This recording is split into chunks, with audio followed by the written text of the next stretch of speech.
Hello students, कैसे हैं आप सभी। आपको पता ही है जैसे कि अब हम अपने चैनल पर इस टाइम पर प्रीवियस ईयर के क्वेश्चन पेपर्स जो हैं उनको सॉल्व कर रहे हैं इलेक्ट्रॉनिक्स इंजीनियरिंग के। इससे पहले मैंने 4 पेपर आपके सॉल्व करा दिए हैं, 4 पेपर का सॉल्यूशन आपको प्रोवाइड करा दिया है। अगर आपने वो वीडियोस नहीं देखे हैं तो आप मेरे चैनल पर जाकर प्लेलिस्ट बनी हुई है बेसिक इलेक्ट्रॉनिक्स के नाम से, उसमें स्टार्टिंग की वीडियोस पहले उसमें जो पड़ी हुई हैं वो सिलेबस की, जो आपका सिलेबस है उसके अकॉर्डिंग मैंने टॉपिक्स जो कवर कराए हैं वो हैं। फिर उसके बाद प्रीवियस ईयर के क्वेश्चन पेपर भी आपको उसी प्लेलिस्ट में नीचे मिल जाएंगे, ठीक है। तो प्रीवियस ईयर के क्वेश्चन पेपर आप सारे ज़रूर पढ़ लीजिए, एक बार ज़रूर सुन लीजिए, वीडियो को ज़रूर देख लीजिए, क्योंकि प्रीवियस ईयर के क्वेश्चन पेपर देखना बहुत ज़्यादा इंपॉर्टेंट है, क्योंकि बहुत सारे क्वेश्चन जो है हमारे रिपीट होते हैं और लास्ट 5 ईयर के क्वेश्चन या 5 क्वेश्चन पेपर देखना बहुत ज़्यादा ज़रूरी होता है। इसलिए मैं भी आपको 5 क्वेश्चन पेपर का ही सॉल्यूशन प्रोवाइड कराऊंगा। 4 का मैं करा चुका हूँ, अब ये 5वां, यानी कि मैंने 2016-17 से स्टार्ट किया था और आज हम 2019-20 का पेपर सॉल्व कर रहे हैं। दोनों सेमेस्टर में होता था, तो इसलिए 16-17 के दोनों, 17-18 के दोनों, 18-19 में इलेक्ट्रॉनिक्स थी नहीं थी, हटा दी थी, और 19-20 में सेकेंड ईयर में आ चुकी है। सेकेंड ईयर में तो यानी कि ये ऑड सेमेस्टर का और जो इवन सेमेस्टर के हैं अभी एग्ज़ाम हुए नहीं हैं, ठीक है। जैसे ही एग्ज़ाम होंगे उससे पहले आपको ये पेपर देखने ज़रूरी है, इनका सॉल्यूशन, ठीक है। तो चलिए आज हम स्टार्ट कर रहे हैं इलेक्ट्रॉनिक्स इंजीनियरिंग 3rd सेमेस्टर का। जो प्रीवियस सेमेस्टर का अभी जो पीछे सेमेस्टर था 3rd सेमेस्टर, उसका जो पेपर था उसको हम आज से सॉल्व कर रहे हैं। 3 सेक्शन है इसमें भी, तीनों सेक्शन यानी कि 3 वीडियो में आपको मिल जाएंगे। वीडियो पसंद आएगा तो लास्ट में लाइक ज़रूर कर देना, और चैनल को अगर अभी तक सब्सक्राइब नहीं किया है तो चैनल को सब्सक्राइब कर लीजिए, और अपने दोस्तों को भी ज़्यादा से ज़्यादा शेयर कर दीजिए जो इलेक्ट्रॉनिक्स पढ़ रहे हैं, वो प्रीवियस ईयर के क्वेश्चन पेपर ज़रूर देखें, मैं यही कहूँगा बार बार। और आपको शायद ही यूट्यूब पर कहीं पर कोई सॉल्यूशन मिल जाए इन पेपर्स का, मैंने इसीलिए आपको इनका सॉल्यूशन प्रोवाइड कराने की कोशिश की है। वैसे भी लॉकडाउन चल रहा है, मॉडल पेपर्स नहीं मिल रहे हैं, तो आप घर पर ही बैठ के इनका सॉल्यूशन देख सकते हैं यूट्यूब पर, आपको कहीं और शायद ही मिले। चलिए तो अब मैं स्टार्ट कर रहा हूँ। देखिए जो हमारा सेक्शन ए है इसमें हमारा क्या है, वही 2 मार्क्स के क्वेश्चंस हैं इसमें हमें करने हैं। तो चलिए आज हम सेक्शन ए को कंप्लीट करने वाले हैं, घर पर ही रहकर पढ़ना है आपको। देखिए सबसे पहला क्वेश्चन क्या कह रहा है कि what will happen on number of free electrons in a semiconductor on increasing the temperature. यानी कि जो हमारे सेमीकंडक्टर है, अगर उसमें हम जो नंबर ऑफ़ इलेक्ट्रॉन्स हैं, फ्री इलेक्ट्रॉन्स हैं, उन पर क्या इफ़ेक्ट पड़ेगा, क्या होगा कि जो हमारे फ्री इलेक्ट्रॉन्स है वो क्या करेंगे, या क्या उसमें मतलब चेंजेस आएंगे, जो भी चीज़ होगी अगर हम टेम्परेचर को इंक्रीज़ करते हैं। तो देखिए अगर हम टेम्परेचर को इंक्रीज़ करते हैं तो जो हमारे नंबर ऑफ़ फ्री इलेक्ट्रॉन्स हैं उनमें कंडक्शन स्टार्ट हो जाता है, ठीक है। यानी कि वो कंडक्ट हो जाते हैं, कंडक्शन बैंड में पहुंच जाते हैं अगर हम टेम्परेचर को इंक्रीज़ करते हैं, ठीक है। यानी कि हमारा जो भी सेमीकंडक्टर मटेरियल है वो कंडक्ट हो जाता है अगर हम टेम्परेचर को इंक्रीज़ करते हैं। यानी कि हमारा क्या होता है कि जैसे हमने सेमीकंडक्टर मटेरियल है वहाँ पर अगर हमने उसका टेम्परेचर इंक्रीज़ किया तो जो उसमें नंबर ऑफ़ फ्री इलेक्ट्रॉन्स हैं वो क्या होंगे, वैलेंस बैंड से कंडक्शन बैंड में मूव कर जाएंगे और कंडक्ट हो जाएंगे, और साथ के साथ क्या होगा, नंबर ऑफ़ फ्री इलेक्ट्रॉन्स हमारे इंक्रीज़ होंगे। यानी कि कुल मिलाकर ये कह सकते हैं कि जो हमारे फ्री इलेक्ट्रॉन्स हैं हमारे उस सेमीकंडक्टर मटेरियल में वो टेम्परेचर के साथ इंक्रीज़ हो जाएंगे, ठीक है, क्लियर। अब नेक्स्ट क्वेश्चन जो है हमारा, नेक्स्ट क्वेश्चन क्या कह रहा है कि differentiate between Zener breakdown and avalanche breakdown. 2 बार आ चुका है आज इससे पहले पेपरों में, ठीक है। आप ये देखिए मैंने 5 पेपर कराए, यानी 5वां पेपर मैं आज करा रहा हूँ, और ये तीसरी बार ये क्वेश्चन रिपीट हुआ है। यानी कि ये हर तीसरे पेपर, मतलब समझ लीजिए हर तीसरे पेपर में ये क्वेश्चन आ ही रहा है। इंपॉर्टेंट है, मैं हर वीडियो में आपको बता चुका हूँ। मैं इस बार फिर जो जेनर ब्रेकडाउन है और एवलांच ब्रेकडाउन है उनका वीडियो नीचे डिस्क्रिप्शन में उसका लिंक डाल दूंगा, ऐड कर दूंगा, आप वहाँ से डायरेक्ट ब्रेकडाउन देख सकते हैं, जेनर ब्रेकडाउन या एवलांच ब्रेकडाउन। वैसे मैंने पहला जो पेपर था उसमें बताया था आपको, पहले पेपर का ही मैं लिंक नीचे डालूंगा, अगर आप पहला पेपर वैसे भी देख लेते हैं मेरे प्लेलिस्ट में जाकर तो आपको वहाँ पर मिल जाएगा इसका, ठीक है।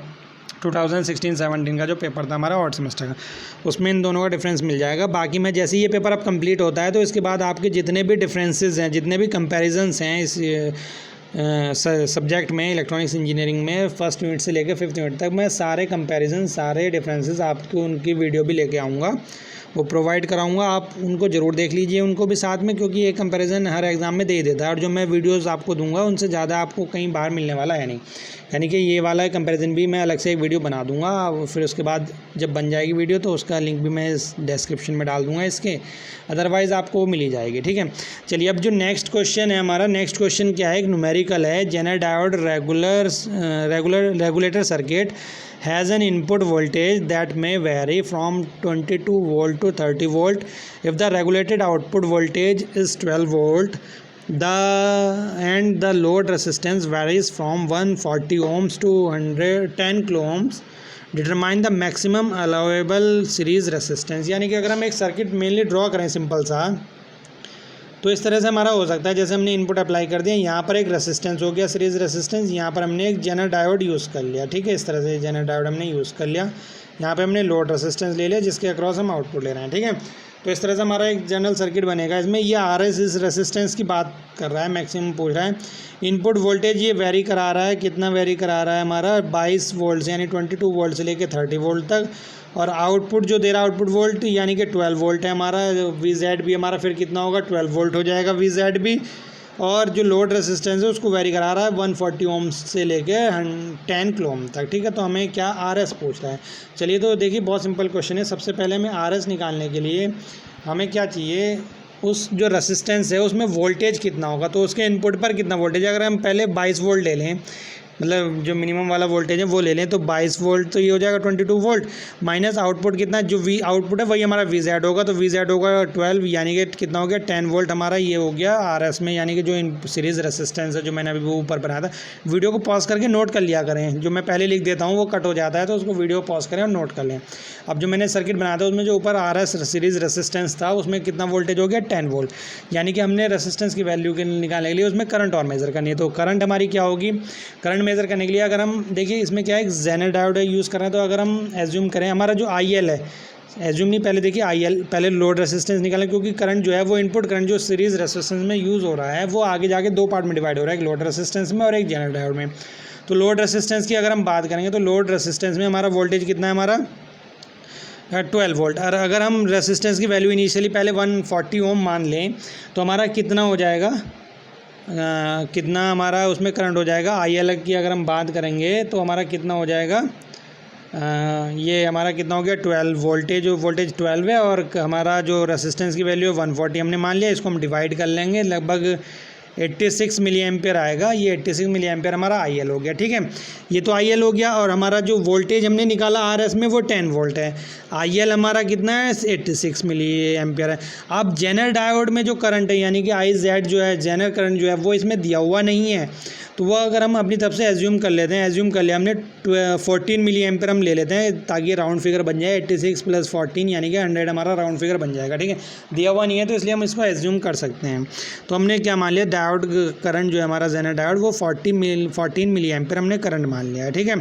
तो अब हमारा क्या देखना है, हमें अब IL निकालना है, वो इनपुट करंट निकालना है। चलिए तो देखिए हमारा जो वोल्टेज था हमारा RS में सीरीज़ रेसिस्टेंस में जो हमारा वोल्टेज है वो कितना आया हमारा 10 वोल्ट, और जो I है करंट है हमारा I इनपुट ले लें तो कितना हो जाएगा IL जो लोड रेसिस्टेंस है प्लस IZ जो जेनर डायोड में करंट है, ठीक है। तो लोड रेसिस्टेंस में जो लोड रेसिस्टेंस है उसमें हमारा करंट कितना है 86 मिली एम्पियर आया है, प्लस 14 हमारा हमने एज्यूम किया हुआ यानी कि 100 मिली एम्पियर हमारा करंट हो गया, ठीक है। तो बस हमें रेसिस्टेंस निकालना है, RS निकालेंगे तो वोल्टेज कितना है वहाँ पर 10 वोल्ट है, और करंट कितना है 100 मिली एम्पियर है, 100 मिली एम्पियर है, ठीक है। तो 10 वोल्ट अपॉन 100 मिली एम्पियर, इसको हम डिवाइड कर देंगे तो अप्रॉक्सीमेट 100 ओम के आसपास आ जाएगा। कैलकुलेशन कर लेना, मतलब कैलकुलेशन ज़रूरी नहीं कि यही आए, आप अपनी कैलकुलेशन कर लेना, ये जो आ जाएगा हमारा रेसिस्टेंस की वैल्यू आ जाएगी, ठीक है। ये हो गई, ये तो हमारा एक हो गया, ठीक है। दूसरी चीज़ हम क्या कर सकते हैं, अब ये तो हमने जब माना, जब हमने मिनिमम वैल्यूज़ मानी है, ये 22 माना है और ये हमने 140 माना है। सेम प्रोसीजर हमें अप्लाई करना है, यहाँ पर अब हम 30 वोल्ट मानेंगे और फिर यहाँ पर जो हमारा ये 10 किलो ओम मानेंगे, ठीक है। तो उसी तरह से ये तो आउटपुट वोल्टेज हमारी सेम ही रहनी है, तो इस तरह से आप कर लेंगे। और फिर करंट को जो हमारा करंट होगा डायोड करंट, उसको हम फिर से 14 मिली एम्पियर ही आप एज्यूम कर सकते हैं, ठीक है। चलिए तो इस तरह से आप क्वेश्चन कर लेंगे। इसमें ये इसी ने पूछा है, रेसिस्टेंस पूछा है, ये हमने कैलकुलेट करके बता दिया, ठीक है। अब यानी कि दोनों रेंज आ जाएंगी, इस रेंज से इस रेंज तक हम इसको ये अलाउ करेगा सीरीज़ रेसिस्टेंस को। एक हमारा ये आगे जो हमने पहले कैलकुलेट किया, दूसरा इससे आ जाएगा उसी प्रोसीजर से 30 वोल्ट और ये 10 किलो ओम से, ठीक है।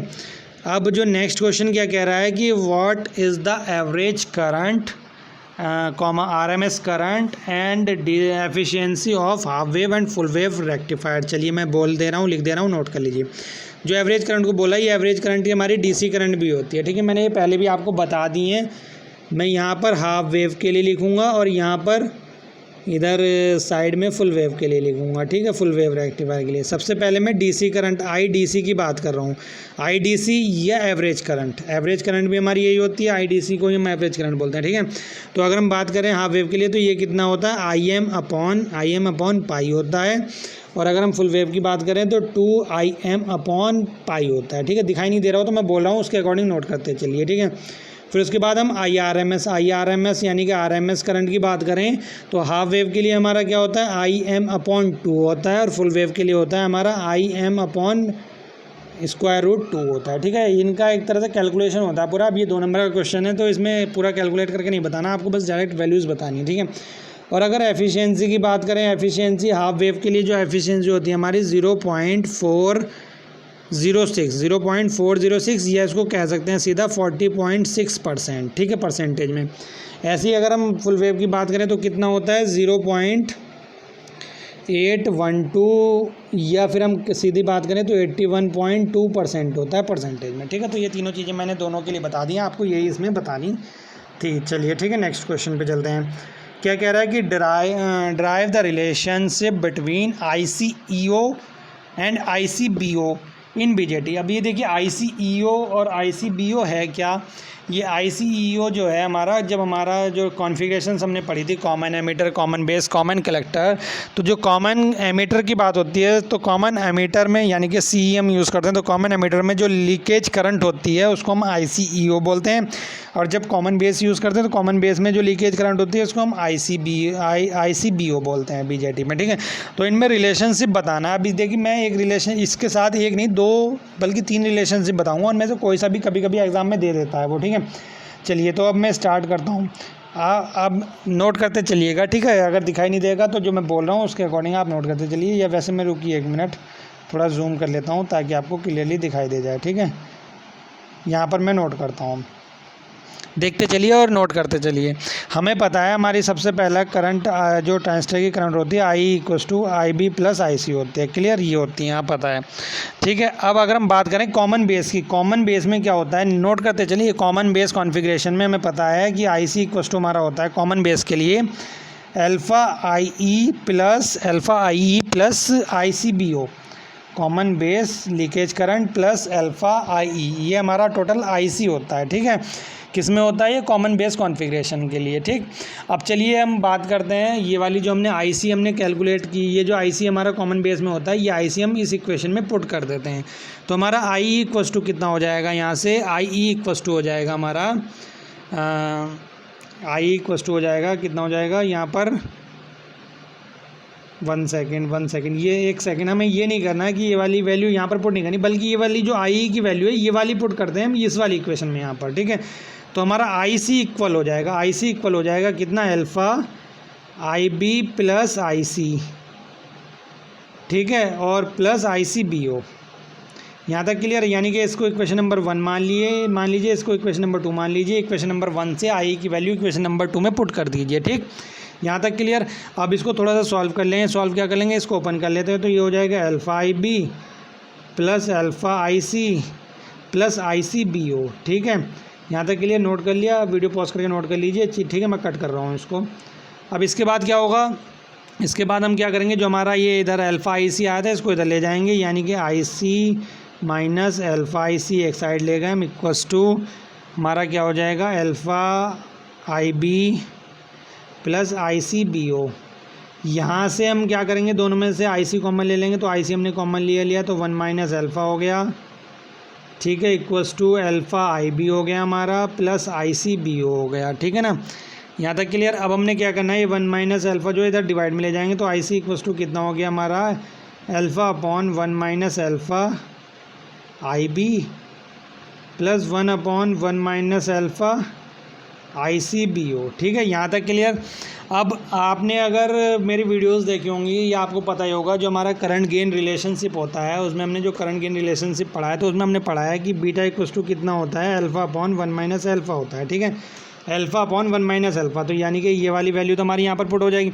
और एक चीज़ और होती है, दूसरी क्या होती है, जो हमारा ICEO होता है, common ammeter leakage current, common ammeter में जो लीकेज करंट होता है वो कितना होता है, ICBO ICBO upon 1 minus alpha ये होता है। तो ठीक है, ये वाली टर्म हमारी ये वाली टर्म हो गई, तो ये तो हमारा ICEO के इक्वल हो जाएगा और ये वाला हमारा बीटा के इक्वल हो जाएगा। चलिए नोट कर लीजिए, वीडियो पॉज करके आगे चलता हूँ। तो अब हमारा क्या इक्वेशन बन गई यहाँ से, सिंपल IC वो तो बीटा हो गया, तो beta into beta equals to IB plus वो हमारा क्या बना ICEO, यानी कि कॉमन एमिटर कॉन्फ़िगरेशन में लीकेज करंट। सबसे पहला एक तो ये वाला जो आप है, ये वाला इक्वेशन आप ये इसको ध्यान से नोट कर लीजिए, इसको पहचान लीजिए। कभी कभी डायरेक्ट ये इक्वेशन पूछता है और इसको ड्राइव करवा लेता है, ठीक है। जहाँ पर बीटा हमारा क्या है, कॉमन एमिटर में करंट गेन है, DC करंट गेन है, और ICEO क्या है, लीकेज करंट है इन कॉमन एमिटर कॉन्फ़िगरेशन, ठीक है ना। सबसे पहला तो ये ड्राइव कराता है। अब उसके बाद चलते हैं आगे, ठीक है।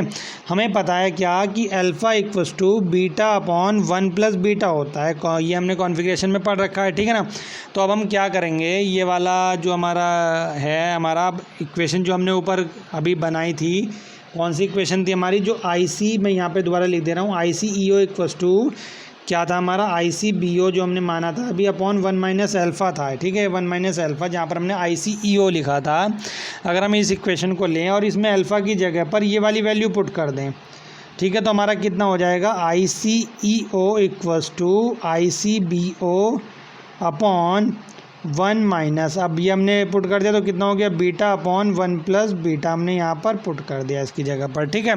तो ये हो गया। अब हम इसको सॉल्व कर लेते हैं, थोड़ा सा सॉल्व करेंगे तो क्या हो जाएगा, ऊपर तो ICBO है ही, अपॉन में क्या हो जाएगा, ये जो 1 प्लस बीटा है ये ऊपर चला जाएगा, 1 प्लस बीटा एलसीएम ले लेंगे तो, और हमारा ये क्या हो जाएगा, 1 सेकेंड, ठीक है। तो अब ये जो आगे हमारा होगा तो क्या होगा, ये हमारा जो अभी बना है मैं दोबारा से लिख देता हूँ यहाँ पर भी, ICEO इक्वस टू क्या हो जाएगा, हम उसको सॉल्व कर लेंगे तो ऊपर हो जाएगा ICBO अपॉन बीटा का हम 1 प्लस बीटा एलसीएम ले लेंगे तो 1 plus beta minus beta upon 1 plus beta हो जाएगा, ये ऊपर चला जाएगा तो कितना हो जाएगा, ICBO upon 1 plus beta minus beta, और ये 1 प्लस बीटा ऊपर चला गया, ठीक है ना।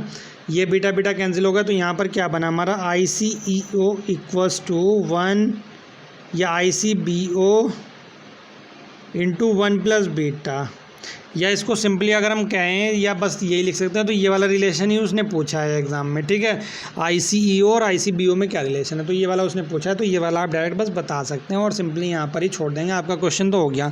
अब एक और जो हमने अभी IC का रिलेशन निकाला था ऊपर, IC equals to beta IB plus ICEO, वहाँ पर हम ये वाली वैल्यू पुट कर देंगे ICEO की, तो हमारी एक इक्वेशन और बन जाती है, IC इक्वस टू बीटा क्या होगा, IB बीटा IB, और प्लस जो हमारा ऊपर ICEO था वहाँ पर हम ये वैल्यू पुट कर देंगे, कितना है, 1 प्लस बीटा इंटू ICBO। एक रिलेशन ये वाला पूछ लेता है, तो 3 रिलेशन मैंने आपको बता दिया, 3 रिलेशन ये पूछ सकता है कोई सा भी एग्जाम में, कोई सा भी कर लीजिएगा आप, ठीक है। नोट करते हुए चला करें क्योंकि कट हो जाता है फिर उसमें बाद में, ठीक है।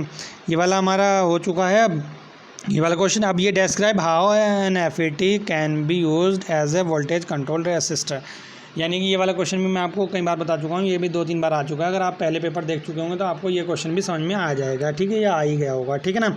तो इसमें करना क्या है, इसमें हमारा जो हमारा FET होता है उसका जो आउटपुट करैक्टरिस्टिक्स होता है वो इनपुट वोल्टेज पर हमारा क्या करता है, डिपेंड होता है, यानी कि इनपुट वोल्टेज के अकॉर्डिंग वेरी करता है, ठीक है, यानी कि इनपुट वोल्टेज से कंट्रोल होता है, ठीक है। तो यानी कि इनपुट वोल्टेज से हमारा आउटपुट करंट क्या है वो वेरी कर रहा है, हम उससे इनपुट वोल्टेज से कंट्रोल कर रहे हैं, तो वोल्टेज से कंट्रोल कर रहे हैं तो हमारा जब करंट वेरी हो रहा है तो इसका मतलब हमारा रेसिस्टेंस भी वेरी हो रहा है, तो हमारा इसलिए कहते हैं कि वोल्टेज कंट्रोल रेसिस्टर, इसलिए हम इसको बोल देते हैं, ठीक है। नेक्स्ट है कि what is unity gain amplifier या बफर, हम इसको बोल देते हैं, बफर या यूनिटी गेन एम्पलीफायर होता है। इस एक हमारा वोल्टेज फॉलोवर भी होता है, इसका मैं वीडियो सोच रहा हूँ कि अलग से बनाकर आपको दे दूँ एक, तो वहाँ से आप देख लेंगे, वरना मैं यहाँ पर भी आपको बता देता हूँ कि एक्चुअल में हमारा बफर एम्पलीफायर होता क्या है या यूनिटी गेन एम्पलीफायर क्या होता है। यूनिटी गेन एम्पलीफायर एक ऐसा एम्पलीफायर होता है जिसका गेन हमारा क्या हो, यूनिटी हो, ठीक है। अब गेन यूनिटी होगा तो इसके लिए हमारा क्या होगा, सर्किट जो हमारा बनेगा एम्पलीफायर का वो इस तरह से बनेगा, नेगेटिव यानी कि इन्वर्टिंग, नॉन इन्वर्टिंग, ठीक है। ये हमने इस पर इनपुट अप्लाई कर दिया और ग्राउंड कर दिया, ठीक है। ये यहाँ पर हमने डायरेक्ट इसको आउटपुट के साथ कनेक्ट कर दिया, ठीक है। यहाँ पर हमारा आउटपुट है, ये हमारा प्लस VCC और ये हमारा माइनस VE हो जाएगा। ये यहाँ पर V1 होगा वोल्टेज, यहाँ पर V2 होगा, यहाँ दोनों के बीच में VID हो जाएगा, ठीक है। यहाँ पर ये वी आई डी हो गया डिफरेंशियल वोल्टेज, ये हमारा वी इनपुट हम यहाँ पर अप्लाई कर रहे हैं, ठीक है। तो ये हमारा सर्किट हो जाता है। तो अब हमारा ये तो सर्किट हो गया, ड्रॉ कर लीजिए, मैं कट कर रहा हूँ। अब हमारा क्या यूनिटी गेन की बात चली, तो यूनिटी गेन मतलब ए एफ, यानी कि गेन कितना हमारा 1 है। तो इसको हम ए एफ या हमारा जो गेन होता है V output upon V input होता है, यानी V output upon V input equals to 1 हो गया। या सीधा सीधा कह सकते हैं कि V output equals to V input होता है, यानी कि हमारा V output equals to V input होता है, वही हमारा बफर एम्पलीफायर होता है या यूनिटी गेन एम्पलीफायर होता है, ठीक है ना। समझ में आ गया होगा जो मैंने आपको ये बताया है, ठीक है। ये हमारा बफर एम्पलीफायर है जो सर्किट बनाया है, और ये आपको लिख के बताना है थोड़ा सा इसमें, ठीक है। अब यहाँ पर आउटपुट जो है इनपुट को फॉलो कर रहा है, तो इसलिए हम इसको हम क्या बोलते हैं, वोल्टेज फॉलोवर भी बोल देते हैं, ठीक है। यानी वोल्टेज फॉलोवर एक ऐसा सर्किट होता है जिसका आउटपुट हमारा इनपुट वोल्टेज पर क्या करता है, डिपेंड करता है, या इनपुट वोल्टेज के साथ साथ वेरी करता है, या इनपुट वोल्टेज को फॉलो करता है। इसमें अगर हम नॉन इन्वर्टिंग की बात चली थी, तो नॉन इन्वर्टिंग में हमारा जो गेन होता है ए एफ हमारा क्या होता है 1 plus R F upon R1 होता है। तो इसमें हम क्या करते हैं, जो हमारा आर एफ है उसको हम 0 कर देते हैं, शॉर्ट कर देते हैं, इसलिए हमने शॉर्ट किया था जो सर्किट बनाया था। और जो R1 इनपुट रेजिस्टेंस होता है उसको इन्फाइनाइट कर देते हैं, यानी कि इन्फाइनाइट हो जाता है तो ओपन हो जाता है। तो इसलिए हमने इनपुट पर R1 हमने अप्लाई नहीं किया था, ठीक है, जो अभी सर्किट बनाया था बफर एम्पलीफायर का। तो बस यही हमारा वोल्टेज फॉलोवर भी हो जाता है, ठीक है। चलिए अब नेक्स्ट जो क्वेश्चन है हमारा क्या कह रहा है, what is स्लू rate, explain briefly. यानी कि स्लू रेट क्या होता है, ये भी हमारा ओपैम्प वाली यूनिट का, ये यूनिट 4 का 4-5 डेफिनेशंस हैं जो मैंने आपको वीडियो भी प्रोवाइड कराया है उसका ओपैम्प का, तो आप उसमें देख सकते हैं। स्लू रेट हो गया common mode rejection ratio, CMRR हो गया, PSRR हो गया पावर सप्लाई रिजेक्शन रेशियो। तो ये इंपॉर्टेंट डेफिनेशंस हैं, इनको पढ़ लीजिएगा एक बार। तो स्लू रेट क्या होता है, द स्लू रेट, मैं डेफिनेशन बोल रहा हूँ, नोट कर लीजिए। The slew rate may be defined as the maximum rate of change of output voltage with time, ठीक है। यानी कि जो आउटपुट वोल्टेज है उसमें जो मैक्सिमम चेंज होगा विद टाइम के साथ साथ, वही हमारा क्या होगा, स्लू रेट कहलाता है, ठीक है ना। अगर हम इसकी बात करें फार्मूले की, तो फार्मूला एक्चुअल में हमारा क्या होता है, ऐसे हम इसको डिनोट करते हैं, एस इक्वल्स टू हमारा हो जाता है डी वी आउटपुट, जो भी चेंजेस हो रहे हैं अपॉन डी टी टाइम के साथ साथ, ठीक है, मैक्सिमम जो भी चेंजेस हो रहे हैं मैक्सिमम लेंगे, ठीक है। तो ये हमारा स्लू रेट कहलाता है, ठीक है। इसके बाद नेक्स्ट क्वेश्चन क्या कह रहा है कि compare analog and digital instrument. कई बार आ चुका है, कई बार मैं आपको बता चुका हूँ।